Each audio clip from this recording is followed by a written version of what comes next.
Verset 55. Sinon le verset et jusqu'au verset 56.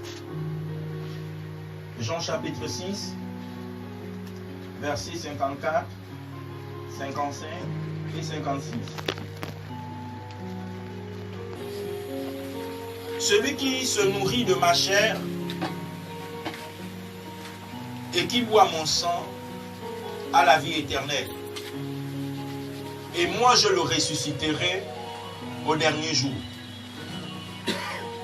Verset 55.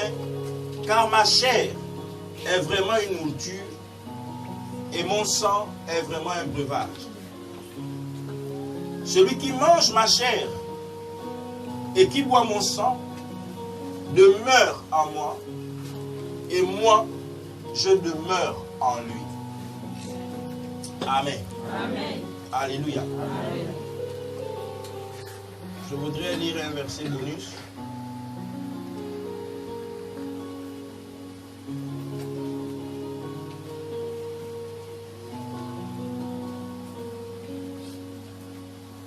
Dans Corinthiens 10, verset 16.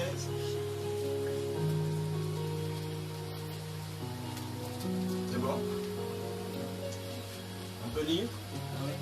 Gloire à Dieu.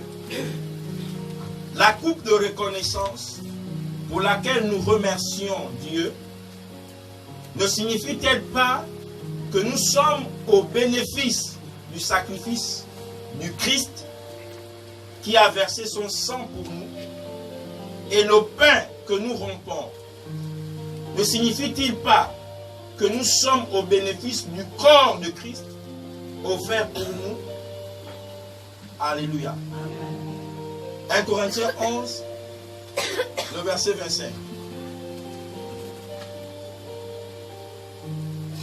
1 Corinthiens 11, le verset 25. C'est bon? De même, après le repas, il prit la coupe et dit: cette coupe est la nouvelle alliance scellée de mon sang. Faites ceci en mémoire de moi, dit le Seigneur Jésus. Alléluia. Faites ceci en mémoire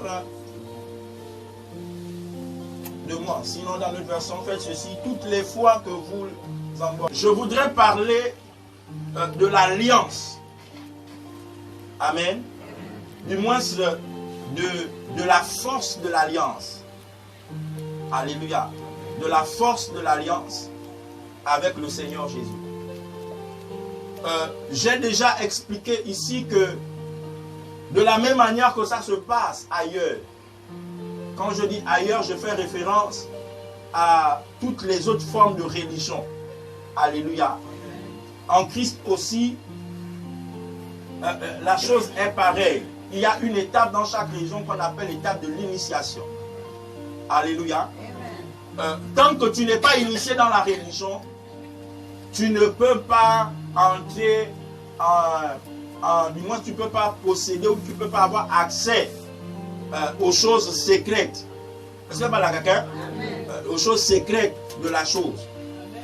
Et moi j'ai été très édifié. Hier j'étais très attentif. Avant hier ou hier, c'est plus. J'étais très attentif. J'étais comme dans une école. Maman me dit: mais papa, est-ce que de votre vie vous avez déjà assisté à des tests? J'ai dit non, moi c'est pourquoi je suis là très attentif. Le sommeil veut venir. J'ai dit non. Je dis je dois voir tous les détails qui se passent. Parce que je dois comprendre. Et moi mon père me disait qu'un enfant doit toujours avoir l'esprit ouvert. Amen. C'est pas la raquette. Voilà. Et moi je bénis Dieu parce que quand j'ai accepté Jésus à 17 ans, mon esprit a été un esprit ouvert. Et je bénis le Seigneur que pour tous les initiés, quand ils me rencontrent, ils ont l'impression que l'enfant n'a plus. Parce que mon esprit est ouvert. Depuis j'ai donné ma vie à Jésus. C'est pas la quelqu'un. Même si on m'appelle pas prophète, j'ai dit je ne suis pas prophète, mais mon esprit est ouvert. Et j'ai dit tout mon esprit c'est malade. C'est pas la quelqu'un. Maintenant, après l'étape de l'initiation, il y a l'étape de la découverte. C'est pas la quelqu'un. Et en Christ aussi c'est la même chose. Quand on vient en Christ, il faut d'abord s'initier. Et l'initiation en Christ, je vous parle dans le langage traditionnelle. Parce que vous tous, autant que vous êtes nés dans les familles traditionnelles. Et sur le langage, là, vous connaissez. Vous ne comprenez pas le langage des Grecs, des Hébreux et tout ça. Si je parle tout ça là, vous allez me poser les questions, papa, vous m'expliquez quoi. Donc j'essaie de vous amener l'évangile pour que vous compreniez. Amen. Amen. Amen. Donc, dans chaque religion, il y a la phase initiatique.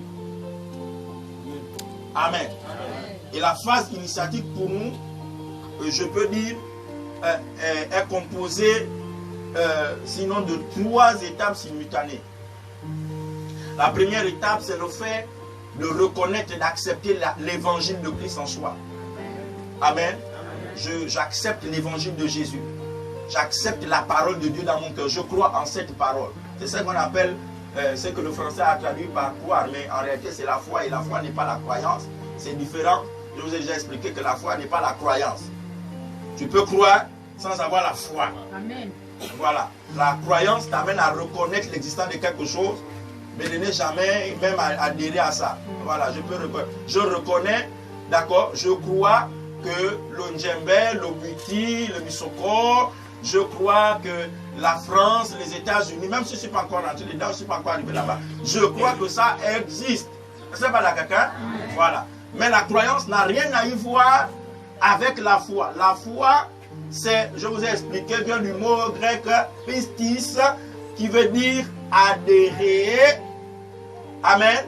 Se soumettre. Amen. Voilà.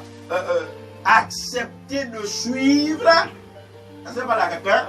Voilà. Donc, c'est toutes ces expressions-là. Donc, je peux reconnaître quelque chose et ne pas adhérer, ne pas reconnaître. Et beaucoup de chrétiens sont dans la dimension de la croyance et non de la foi.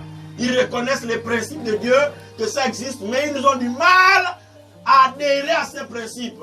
C'est pas la caca. Voilà. Donc, et Jésus a dit, même les démons croient. Donc, tu es dans la dimension de la même mentalité que les démons, même quand tu n'arrives pas à appliquer la parole de Dieu dans ta vie. C'est pas la caca. Oui, là tu es au niveau encore des démons. Tu es étranger à la vie de Dieu. Dans la vie de Dieu, c'est le principe, c'est l'adhésion. J'adhère. C'est comme dans une association, d'accord, culturelle, Mikwanya. Ah, ma maman a parlé, Mikwanya. Donc, on rentre. Pour rentrer, on s'initie. On va même là, on fait, oh, tu mets le nom, on adhère, etc. Il y a les fiches d'adhésion, etc. Et il y a le règlement intérieur. Hein? J'ai appris que même dans les associations de cotisation qu'on fait des tontines là, quand quelqu'un est en retard, le jour on paye même les amendes. Hein? Voilà. Donc même le monde, c'est qu'il y a des règlements intérieurs d'un certain nombre de choses. Et tout adhérent se doit d'être conformé au règlement de la structure dans laquelle elle adhère. C'est pas la caca. C'est la trappe, ils veulent négocier, ils veulent toujours faire la corruption aux agents publics. C'est pas la caca. Tu n'es pas en bon uniforme. Il faut te mettre en bon uniforme. Comme ça, au moins, quand on te regarde, il y a eu respect, mais c'est passé avec vos papiers, il n'y a pas de problème. Est-ce que j'ai pas la caca ce matin? Amen. Oh, donne-moi un amen, tiens bien. Hein? Voilà.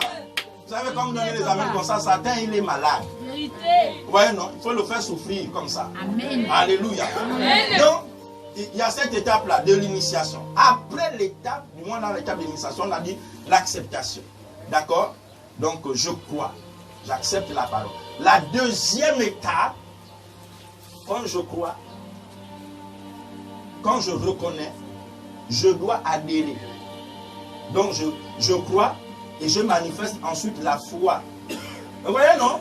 Je crois, je reconnais l'existence de la chose. Maintenant, après avoir reconnu, je dois manifester la foi qui est dans le principe de l'adhésion. Vous voyez, non? Ouais, c'est important. Donc, je décide d'adhérer. Amen. Amen. Je décide d'adhérer. Et dans la dimension de l'adhésion, ça va m'amener systématiquement, j'ai dit de manière simultanée, ça doit m'amener systématiquement à ce qu'on appelle à l'étape finale, le baptême. Oh, amen. Le baptême. Voilà. Donc, et la Bible dit que celui qui croira et qui sera baptisé sera sauvé. Ce n'est pas celui qui croit. Dans le mot baptisé, là, on a dit ça, immergé, plongé. Hein? Amen. Amen. Voilà, c'est dedans. C'est la phase initiative. Et là, dans la phase de baptême, ça va aussi dire beaucoup de choses. Renoncement, à mon passé, renoncement à ma façon de vivre. Il y a des gens, je le dis déjà, il y a un culte ici. La Bible dit que tous ceux qui sont en Christ sont devenus nouvelles créations. Les choses anciennes sont passées, voici que tout se devient. Mais on est en Christ, on a toujours les mêmes